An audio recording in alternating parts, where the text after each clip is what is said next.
काफी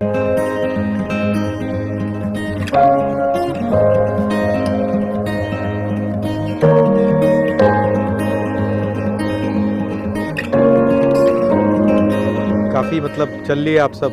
हाँ सर, सोचे नहीं थे कभी की, सोचे नहीं थे। कभी नहीं सर, सपना में नहीं। बड़ी तकलीफ होती थी पैरों में, लेकिन 4-6 दिन के बाद ऐसा लगा कि कुछ है भी नहीं, एकदम अब पैर ठीक हो गए आपके? बिल्कुल सब कुछ बढ़िया, फर्स्ट क्लास। स्टार्टिंग में बोला गया था ना सर कि 5 मंथ आप लोग को रहना है, ये तो लोग को लगता था 5 महीना कैसे बीतेगा। मीडिया पे दिख रहा है कि भैया देश में आग लगी हुई है, हिंदू मुस्लिम हिंदू मुस्लिम हिंदू मुस्लिम, और हम मतलब साउथ से नॉर्थ चले हैं और एक व्यक्ति ने कुछ बुरी बात नहीं बोली, एक व्यक्ति ने कुछ गलत नहीं बोला, एक व्यक्ति ने कुछ मतलब धमकी नहीं दी। एक्चुअली ये मानव का असल स्वभाव यही है कि उसके अंदर बैर नहीं है, लोगों को भड़काया जाता है, पर असल में जो भारतीय हैं वो बहुत प्यार मोहब्बत और भाईचारे वाले हैं। ईस्ट इंडिया कंपनी 2 है आज सरकार में बैठी, तो सेम वही खेल है, चीजें वही है, और एक ही चीज इसमें कौन सी, ये ईस्ट इंडिया कंपनी है या ये वेस्ट इंडिया कंपनी है?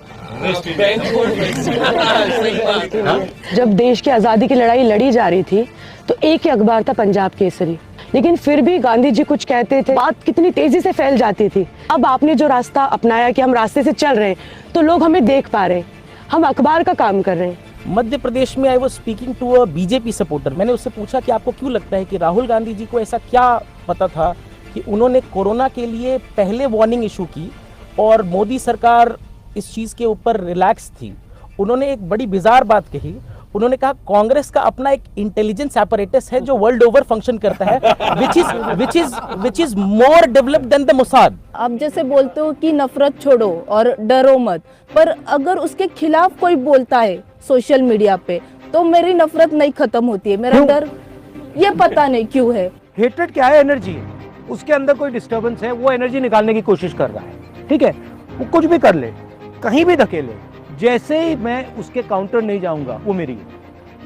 अगर मैं उसके काउंटर जाऊंगा, धकेलो। अब चैलेंज है, अगर इसकी हेट्रेड मेरी हेट्रेड से स्ट्रांग है तो मैं गया, ठीक है? अगर मैंने रेजिस्ट किया, अब वो कर रहा है, रेजिस्ट दबाओ, अब कोई प्रॉब्लम नहीं, और वो कुछ भी कर ले, लैंड ही नहीं करेगी, ठीक है? अब मैं यहां से आऊंगा, ठीक है? तो ये आप ये सोच रहे हो कि मेरे ऊपर हेट का इफेक्ट नहीं पड़ता है। Hate is ineffective, it's useless.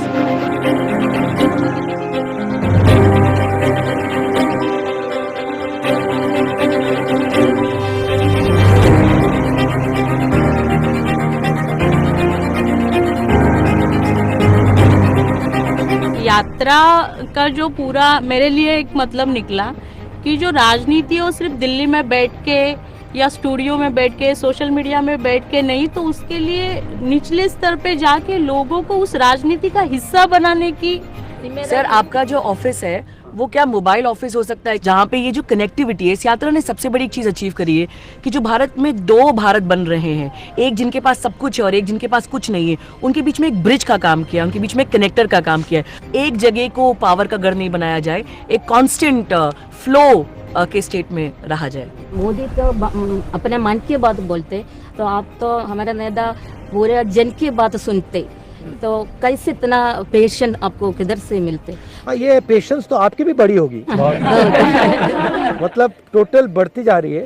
यही सीखा इस यात्रा में सबसे मेन चीज यही सीखी, सबसे ज्यादा कुछ भी हो जाए बस पेशेंटली लगे रहो। 4 बजे उठ के मैं 4:30 बजे 5 बजे बाहर आती हूँ और उसके बाद सभी यात्रियों को मैं आवाज देती हूँ कि सभी भारत यात्री तैयार रहे, इतना टेम्परेचर है। तो उस समय ये लोग सभी आते थे, कहते थे कि तुमको कोई काम नहीं, 5:30 बजे बुला लेती हो, तो 6:30 बजे करो।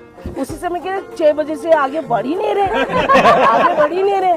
फिर दोबारा आपने बोला हरियाणा में भी पंजाब में मुझे सिक्योरिटी वालों ने चिट्ठी लिखी थी कि तो आपको 6 बजे नहीं 7 बजे करना ही पड़ेगा। तो फिर मैंने कहा ठीक है भाई, अब सिक्योरिटी वालों ने कह दिया तो मैं फंसाऊंगा नहीं। फोन का टाइमिंग पीछे कर दिया था आधा घंटा, मगर मुझे लग रहा था उसमें कुछ साजिश थी कि मतलब आप लोगों ने पुलिस वालों को बताया कि भैया 7 बजे शुरू करा, कुछ था उससे। राजस्थान से पहले डेलीगेशन बनाया था कि हम राहुल जी को ना एक ज्ञापन देंगे कि सर 1 घंटा थोड़ा बढ़ा दीजिए, बट आपने पोडियम से जब कह दिया, जब आपने पोडियम से कह दिया तो सब एक दूसरे की मुझे शक्ल पहले देखते। इन्फॉर्मेशन मिली थी कि आपका डेलीगेशन आ रहा है।